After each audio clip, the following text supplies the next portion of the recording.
Sanji has always been a standout character for me in One Piece, especially considering the Whole Cake Island arc. I started appreciating him on a completely different level after this arc, because Whole Cake Island reminded us that Sanji isn't just a cook of the Straw Hats. He's not just the one guy who shows up and kicks everybody really hard, says something completely ridiculous about women, and move on. Sanji is one of those characters whose entire journey is connected to the people who shaped him. His biological family, his brothers, his mother, the Straw Hats, and most importantly, Zeff. And that's where one of my biggest frustrations with One Piece comes in.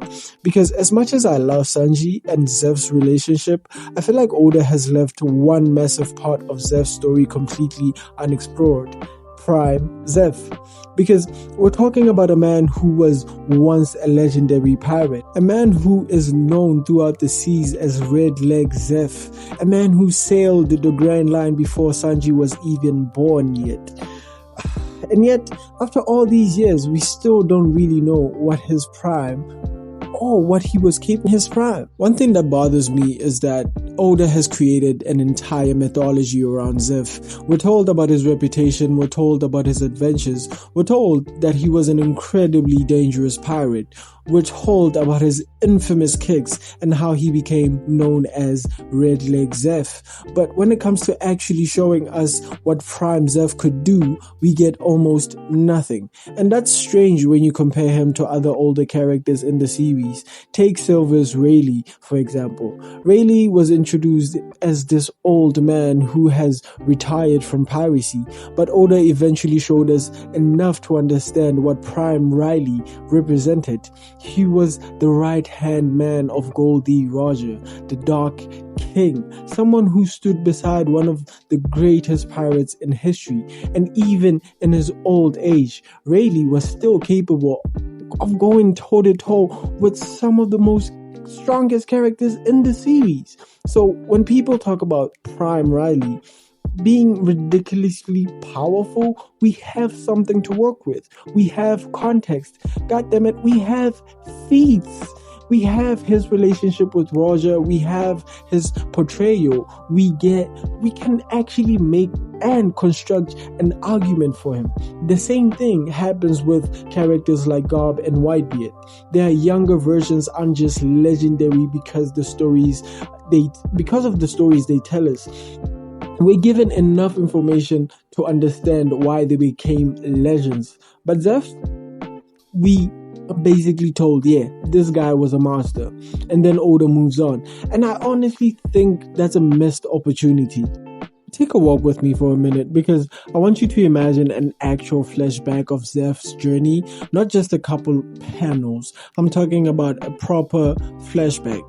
Young Zeff, the Red Leg Pirates, the ship entering the Grand Line, the islands they visited, the pirates they fought, the Marines chasing them, the enemies that forced Zeff to become stronger. Imagine seeing the moment that he earned him the name Leg Zeff.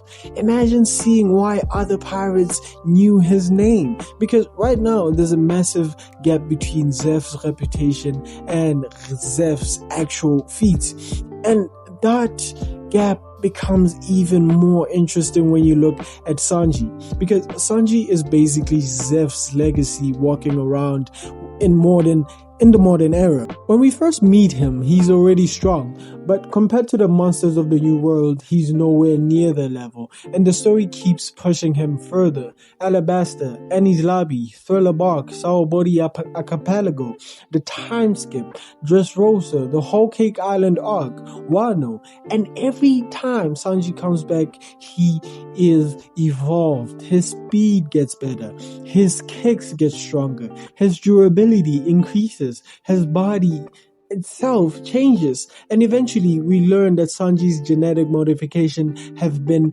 activated. But what's important is that Sanji doesn't simply become strong because of his genetics. His experiences matter, his training matters, his fighting instincts matter, and the foundation of all of that goes back to Zeff. And that's why I think Sanji's future feats could actually become incredibly important in understanding Zeff. Take a walk with me for a minute. When people talk about characters like Zeff, they ask, how strong was Zeff compared to Sanji? But I think eventually we should be asking the opposite question. How strong could Zeff have actually been if Sanji is capable of doing all of this? Because Sanji's story isn't finished. We're still watching this guy develop, and if Sanji eventually reaches an even higher level, that could retroactively make Prime Zeff even more interesting. I don't know, I be thinking about these stuff. Not necessarily because Zeff was automatically as strong as Sanji, but because we can start looking at Sanji's fighting style and understand what kind of foundation Zeff actually created. Think about how crazy that is. Zeff taught Sanji how to fight with his legs. Sanji then spent years developing that style. And how the hell we haven't seen this man's backstory? I still don't know. And now Sanji is combining it with his superhuman physical abilities, insane speed, enhanced durability, observation haki, armament haki, and everything else he's learned throughout his journey.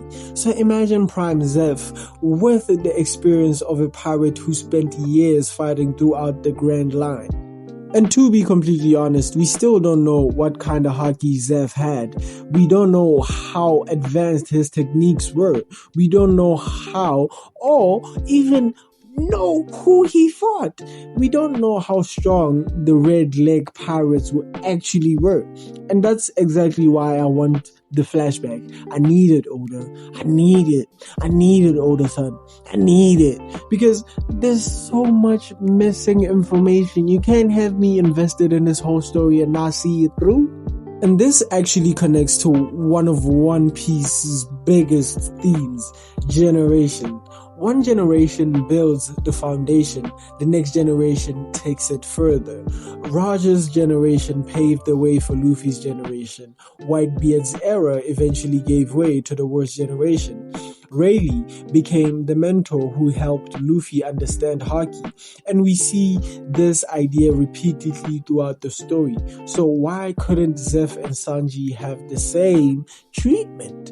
Zeff doesn't need to be stronger than Sanji forever. In fact, I think it would be more meaningful if Sanji eventually surpassed him, because that's what a great master and student relationship can represent actually.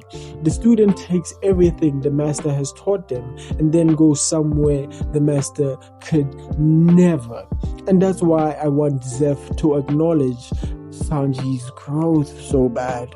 Because eventually there's a scene I want to see, man. Imagine Sanji returning to the Baratie after everything he's accomplished. He's traveled through the Grand Line. He's fought some of the strongest pirates alive. He survived battles that would have been impossible for the Sanji we met back in the East Blue.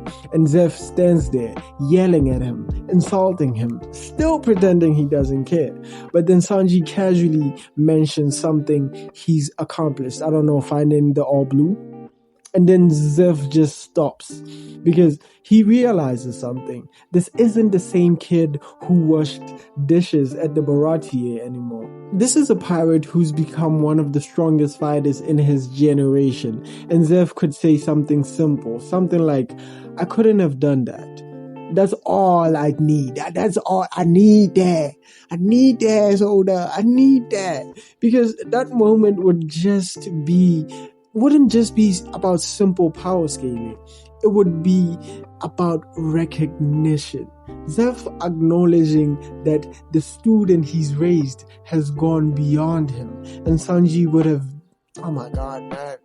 I need this. I'm going a little bit off script, but I need that. And in that moment, I don't even think Sanji would even try to brag about something like that. Because that's not even who Sanji is. He'd probably just smile and light a cigarette and continue doing whatever he was doing. And that's why Zeff and Sanji's relationship is one of my favorite master and student relationship, father and son relationship in modern anime. Because the relationship isn't perfect.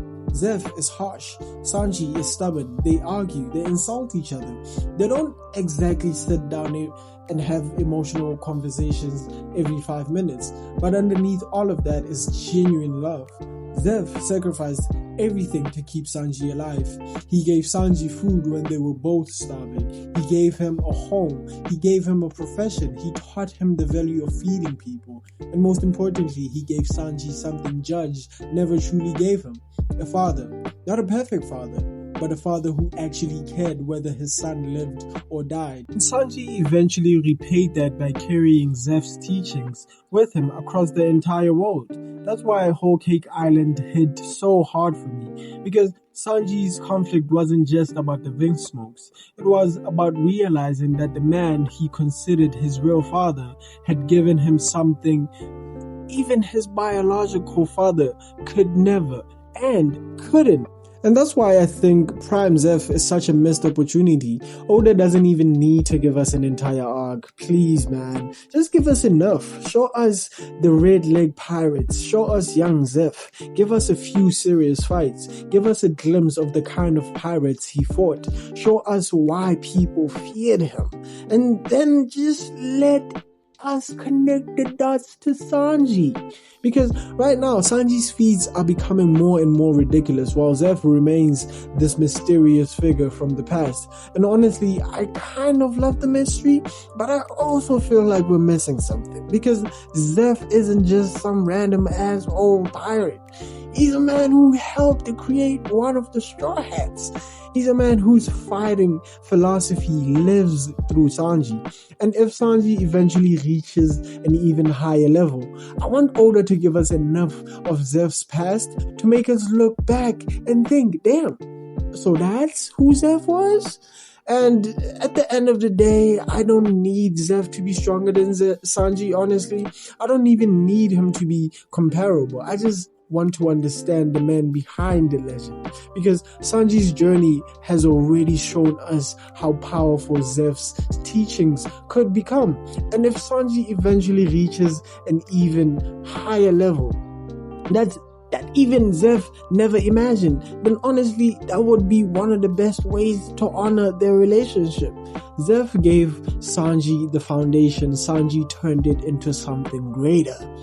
And maybe one day the student will stand in front of the master and Zeff will finally admit, "You've surpassed me."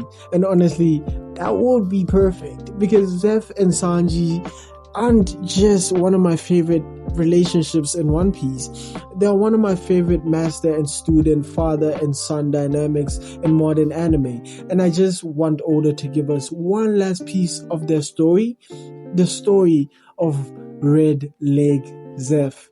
Anyway, this was supposed to be a short video. Stay odd, stay curious, and don't forget to subscribe and hit that like button for more content like this.